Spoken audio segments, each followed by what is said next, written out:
Shalom and welcome to another in our series of podcasts from Temple Beth Am, a dynamic center for conservative Judaism in Los Angeles. This is Meditation and Mindfulness with Rabbi Adam Kligfeld. Hello and good morning to those who are here in my office at Temple Beth Am. Hello to those who are joining on Zoom. Hello to anyone who's watching live on Facebook and anyone who's listening to this whenever you're listening to it via the Temple Beth Am podcast series. It's Friday morning.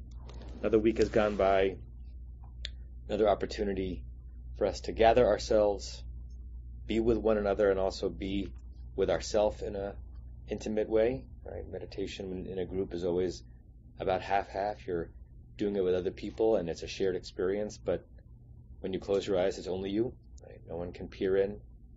No one knows what is or is not happening inside there. Sometimes you don't even know until it's over.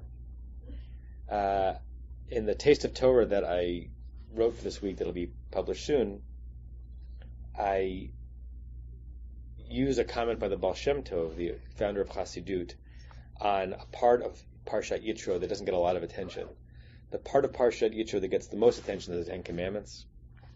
The part of Parshat Yitro that gets the second most attention is the interaction between Moses and Yitro, the father-in-law, and his instructions to Moses to delegate better, right? So that's a well-known part of it. But after the Ten Commandments in Revelation, there's a paragraph and a half that ends Parshat Yitro, and it deals with rules that we might consider to be not relevant to our lives. How to build an altar. And when you're building an altar with stones, lo tivne oto eten gazit. Don't build your altar with hewn stone. They need to be rough stones. It also says that you should not build stairs up to the altar. It should be a ramp. Some people think that it has to do with modesty, imagining the ancient priests wearing something akin to a kilt, and a ramp is going to protect the visuals from down below better than stairs. But you can't hew a stone to make an altar. What's that about? Right? I can assure you, as I wrote in the Taste of Torah, that there are many stones that were built to build this building that were shaped, right? We didn't just take them from a quarry. Why could that be significant? The Baal Shem Tov, I don't know that he disputes that the law has practical application when building an altar, although by the time he's writing in the beginning of the Hasidic era, we're not building altars anymore, right? But Hasidic interpretation of the Torah are always looking for something personal, spiritual, and deep. And what he says is the altar at which you worship should be a representation of the worshiper, or vice versa. The worshiper should somehow reflect the place that is worshipped. And so what does it mean to say that you shouldn't cut and hew and shape stones when you're building an altar? Lest you think that you need to be a perfectly sculpted stone, a perfectly sculpted person to come and worship on this altar. You're rough. We're all rough. We build this altar out of what is real, because you're supposed to bring to prayer what is real. We build this altar out of a complete stone, and you bring to prayer your complete self, your complete, beautiful, and flawed self. It doesn't mean that we shouldn't be a part of a process trying to improve ourselves and efface our mistakes. But we will never pray complete. And if we're waiting to be complete before we pray, we won't pray. And so he reads that as an illusion coming out of this text. The very place where you're standing is on some level as rough and as not perfected as you are. Come. This is where you belong. So the transition from that to a meditative place, because we're not involved in tefillah in this moment. Doesn't mean that you can't be thinking about prayer, but many of us just finished prayer and now we're in a different space, is what does it mean to be with yourself and meditate inside yourself with the entirety of yourself, turning off the self-critical voice, turning off the inner monologue, and allowing everything that is you right now all of it, to be present, to be embraced, to be loved, to be accepted. If you can do that in a meditative zone, there might be an experience of fullness that does not suggest you don't work on yourself, but it suggests a fullness and a completion even now. You are complete even when you're incomplete. That's a paradox. That's okay. Our tradition likes paradoxes. So with that in mind, I invite you to close your eyes.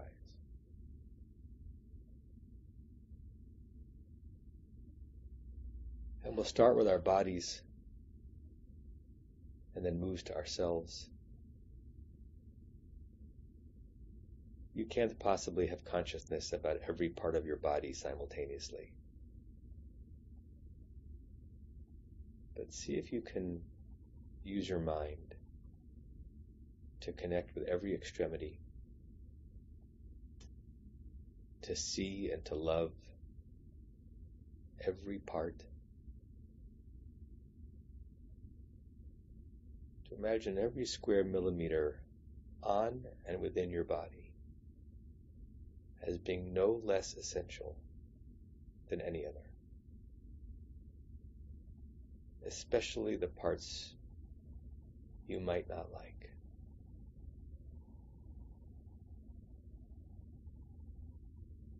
What does it mean to embrace your body without hewing it, cutting it, crafting it, curating it, just as it is?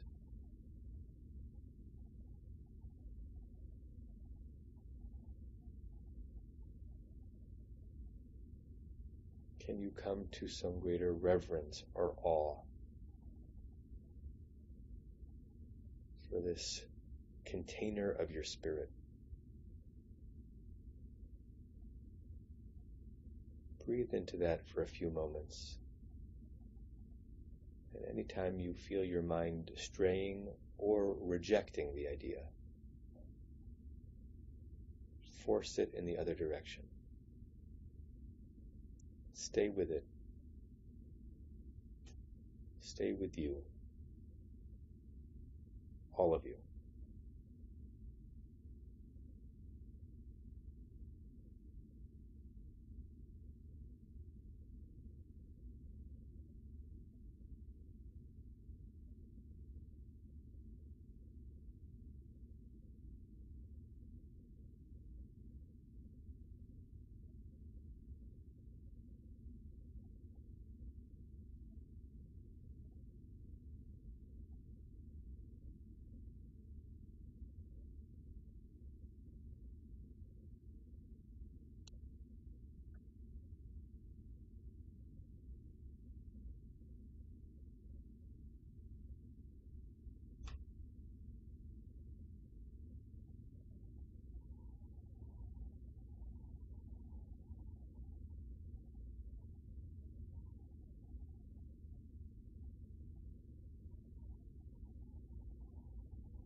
And now that you have explored and toured and welcomed the entirety of your body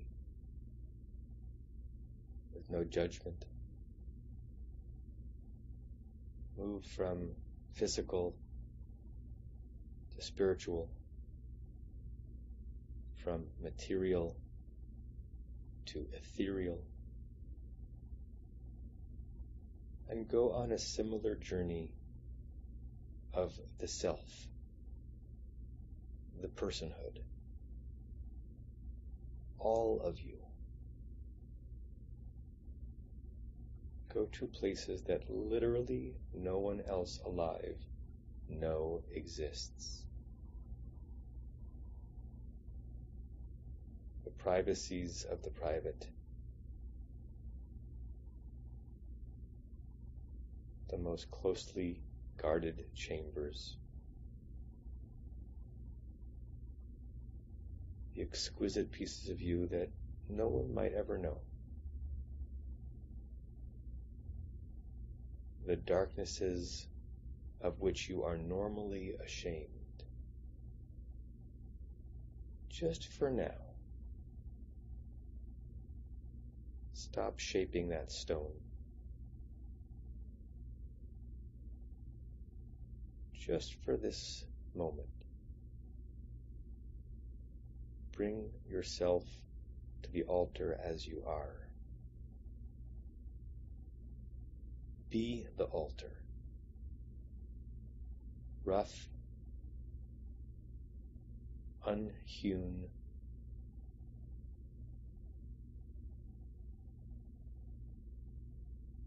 as you actually are.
return to the world of compartmentalization, and justification, and struggle. We'll share the closing meditation prayer, and we'll say it 3 times.